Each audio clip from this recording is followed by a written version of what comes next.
မှတ်ပုံတင်ထားပြီးဖြစ်တဲ့ special power general power တို့ကိုကျွန်တော်တို့ကအကြောင်းပြချက်ခိုင်လုံမှုမရှိဘဲနဲ့အလွယ်တကူပြန်လဲရုပ်သိမ်းလို့မရပါဘူးခင်ဗျာ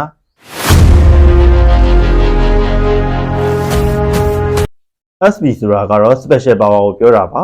special power ကတော့ကျွန်တော်တို့အထူးကိုယ်စားလှယ်လွှဲတာဖြစ်ပြီးတော့အကန့်အသတ်ဖြစ်တာလွှဲပေးတဲ့ကိုယ်စားလှယ်လွှဲတာဖြစ်ပါတယ်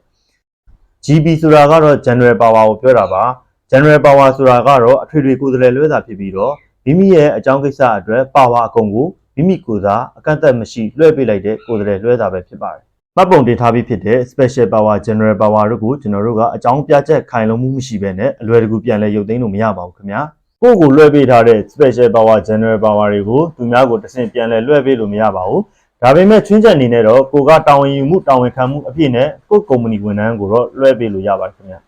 special power general power တွေမှာတက်တန်းရည်လို့မရှိပါဘူး special power general power တွေပြည့်ပြည့်ရတဲ့အကြောင်းရင်း6မျိုးရှိပါတယ်ဒါတွေကတော့ special power general power တွေကိုပြန်လဲရုပ်သိမ်းခြင်းညှင်းပယ်ခြင်းအကြောင်းကိစ္စပြီးဆုံးခြင်းတည်ဆုံးခြင်းယူသွခြင်းနဲ့လူမွဲဖြစ်ခံယူခြင်းတို့ဖြစ်မှသာလျှင် special power general power တွေကပြည့်ပြည့်ပါတယ်ခင်ဗျာ